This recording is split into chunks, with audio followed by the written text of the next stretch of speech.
नमस्कार विद्यार्थियों, आज हम संत अगस्टाइन के दो राज्य संबंधी विचारों पर चर्चा करेंगे।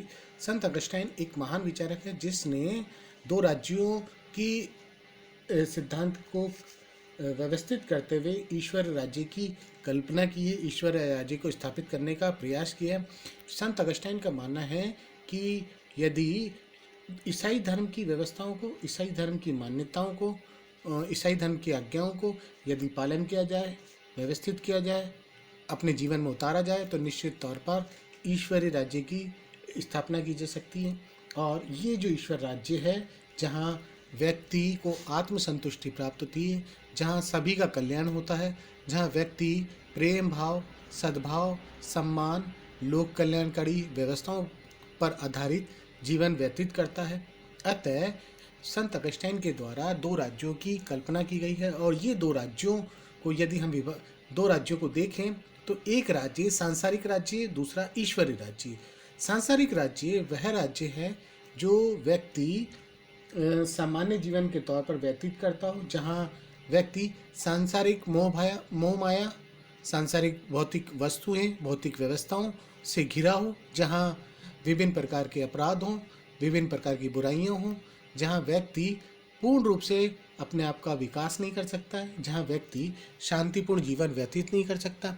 अतः ऐसा राज्य, और जो जहाँ व्यक्ति ईसाई धर्म से संबंधित ना हो।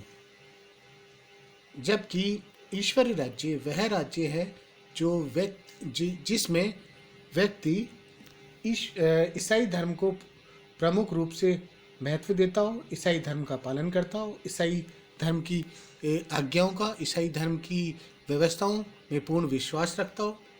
और यहाँ ईश्वरीय राज्य की स्थापना होती है, व्यक्ति को आत्मसंतुष्टि प्राप्त होती है, व्यक्ति प्रेम, सद्भाव, दया आदि गुणों के साथ जीवन व्यतीत करता है, व्यक्ति में नैतिक गुणों की व्यवस्था स्थापित होती है, व्यक्ति नैतिक गुणों को अपने जीवन में उतार कर राज्य का और अपना विकास करता है, जहाँ व्यक्ति लोक कल्याणकारी जीवन व्यतीत करता है, जहाँ व्यक्ति को आत्मसंतुष्टि प्राप्त होती है, स्वयं ईश्वर या चर्च की आज्ञाओं के पालन से, चर्च ईसाई धर्म की आज्ञाओं के पालन से, चर्च की मान्यताओं के पालन से राज्य व्यवस्थित होता है, स्थापित होता है, वह ईश्वरीय राज्य है। और इस ईश्वरीय राज्य में व्यक्ति स्वर्ग की ओर जाता है और व्यक्ति को आत्मसंतुष्टि प्राप्त होती है।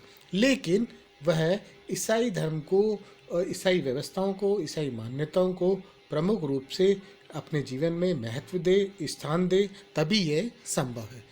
अतः संत अगस्टाइन ने दो राज्यों के संबंध में जो विचार प्रस्तुत किए हैं, एक तो सांसारिक राज्य, दूसरा ईश्वरीय राज्य।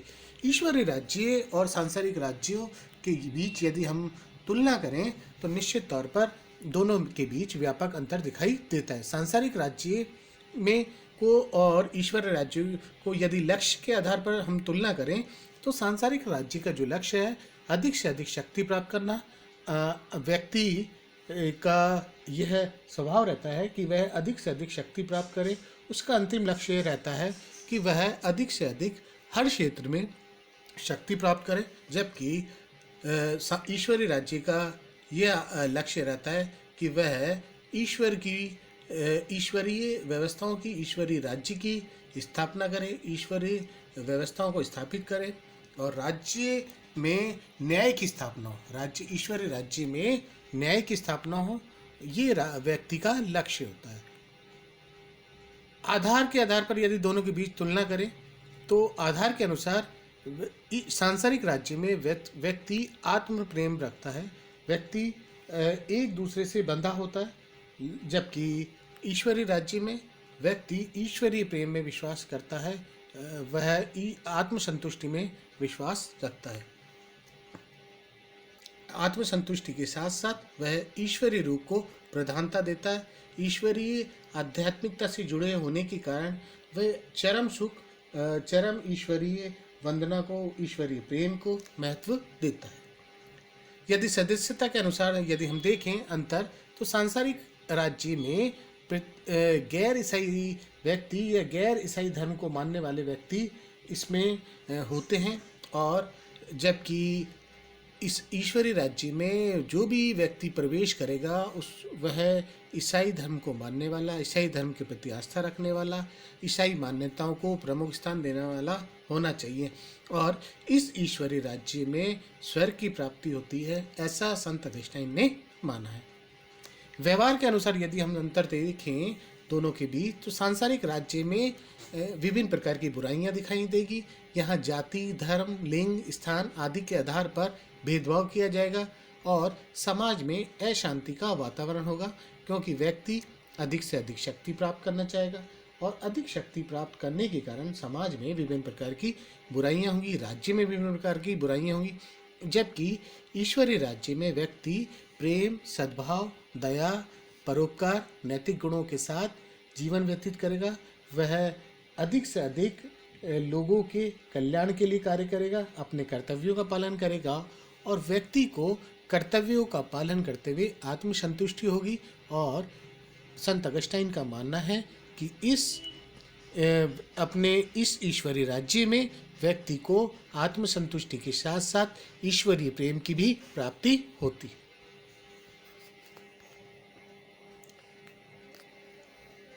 व्यवहार के अनुसार अब आता है कला अवधि के अनुसार। यदि कला अवधि के अनुसार यदि हम दोनों के बीच अंतर देखें तो सांसारिक राज्यों का जो समय है वह कम समय का होता है, क्योंकि इस राज्य में, सांसारिक राज्य में विभिन्न प्रकार की बुराइयां होती हैं, जिससे राज्य में अशांति का वातावरण रहता है और ये जो सांसारिक राज्य है ये लंबे समय तक कार्य नहीं कर पाता है। जबकि ईश्वरीय राज्य लंबे समय तक कार्य करता है। यहाँ सभी व्यक्ति अपने कर्तव्यों का पालन करते हैं, व्यक्ति को स्वर्ग की प्राप्ति होती है, स्वयं ईश्वर यहाँ शासन करते हैं। अतः ये जो ईश्वरीय राज्य है वह उसका जो जीवन काल है वह अत्यंत लंबा व कहेंगे हम इसे, इस ईश्वरीय राज्य का कभी अंत नहीं होता है। ईश्वरीय राज्य की यदि हम विशेषताओं के तौर पर देखें तो ईश्वरीय राज्य की दो विशेषताएं संत अगस्टाइन ने बताई है। ईश्वरीय राज्य में हमेशा न्याय की स्थापना होगी, व्यक्ति अपने कर्तव्यों का पालन कर देगा। और ईश्वरीय राज्य के अंदर यदि राज्य में न्याय की स्थापना होगी तो निश्चित तौर पर प्रत्येक व्यक्ति का विकास होगा, प्रत्येक व्यक्ति अपने कर्तव्यों का पालन करेगा। यहाँ व्यक्ति प्रेम, दया, सद्भाव के साथ जीवन व्यतीत करेंगे। चर्च की शिक्षाओं को, चर्च की निर्देशों को, चर्च की मान्यताओं को प्रमुख स्थान देंगे और चर्च की मान्यताओं को, चर्च की दिशा निर्देशों को ईश्वरीय व्यवस्था के आधार पर यदि मानेंगे तो निश्चित तौर पर वह राज्य ईश्वरीय राज्य के रूप में कार्य करेगा। और यह राज्य में ईश्वरीय राज्य का जो प्रमुख आधार है वह ईसाई धर्म है। ईसाई धर्म की मान्यताओं को, ईसाई धर्म की दिशा निर्देशों को यदि व्यक्ति पूर्ण रूप से पालन करेगा, प्रमुख स्थान देगा, तो निश्चित तौर पर राज्य में न्याय की स्थापना होगी और वह राज्य ईश्वरीय राज्य कहलाएगा। अगला, शांति की स्थापना। जहाँ ईश्वरीय राज्य होगा वहाँ शांति की स्थापना होगी और व्यक्ति सद्भाव के साथ, सम्मान के साथ, प्रेम के साथ जीवन व्यतीत करेगा। राज्य में कोई बुराई नहीं होगी, राज्य में प्रत्येक व्यक्ति को आत्मसंतुष्टि प्राप्त होगी, ईश्वरीय ज्ञान की प्राप्ति होगी, ईश्वरीय प्रेम का जो चरम सुख है वो प्राप्त होगा। और आध्यात्मिकता की दृष्टि से हम देखें तो व्यक्ति को स्वर्ग की प्राप्ति होगी, वह व्यक्ति ईश्वर के निकट होगा, उसके ईश्वरीय व्यवस्थाओं से मधुर संबंध होंगे। उस व्यवस्थाओं को स्थापित करने के लिए चर्च की शिक्षाओं को, ईसाई धर्म की शिक्षाओं को प्रमुख स्थान दिया जाना आवश्यक है। लेकिन राज्य में शांति व्यवस्था स्थापित है, इसका अर्थ ये नहीं लगाना चाहिए कि यदि कोई व्यक्ति इस राज्य पर आक्रमण करेगा तो उसका जवाब नहीं दिया जाएगा। आवश्यक परिस्थितियों को ध्यान में रखते हुए युद्ध को भी प्रमुख स्थान दिया जाना चाहिए। संत अगस्टाइन का मानना है यदि आवश्यकता हो, परिस्थितियाँ इस प्रकार की बने तो युद्ध में भाग लिया जाना चाहिए, युद्ध को भी महत्व दिया जाना चाहिए। अतः संत अगस्टाइन के द्वारा इन दो राज्यों के माध्यम से चर्च राज्य को, ईसाई राज्यों को, ईसाई धर्म को प्रमुख स्थान दिया गया है। संत अगस्टाइन का मानना है यदि ईश्वरीय राज्य की स्थापना करनी है तो विश्व में ईसाई धर्म को प्रतिष्ठित किया जाना चाहिए, सार्वभौमिक रूप से ईसाई धर्म का प्रचार प्रसार किया जाना चाहिए और ईसाई संघ की स्थापना की जानी चाहिए। संत अगस्टाइन का मानना है कि संपूर्ण विश्व में यदि ईसाई धर्म को पूर्ण रूप से पालन किया जाएगा, ईसाईयत व्यवस्था को, इसी धर्म के दिशा निर्देशों, मूल मान्यताओं को पालन किया जाएगा, तो निश्चित तौर पर स्वर्ग की प्राप्ति होगी, ईश्वरीय राज्य की स्थापना होगी। ये संत अगस्टाइन के स्वयं के अपने व्यक्तिगत विचार हैं, जो उस समय की परिस्थितियों, व्यवस्थाओं को ध्यान में रखते हुए किए गए थे। और संत अगस्टाइन के द्वारा 2 राज्यों के अनुसार जो राज्य में न्याय की, शांति व्यवस्था की स्थापना की गई है, उसका मुख्य आधार, या ईश्वरीय राज्य की जो स्थापना की गई है उसका मुख्य आधार ईसाई धर्म है।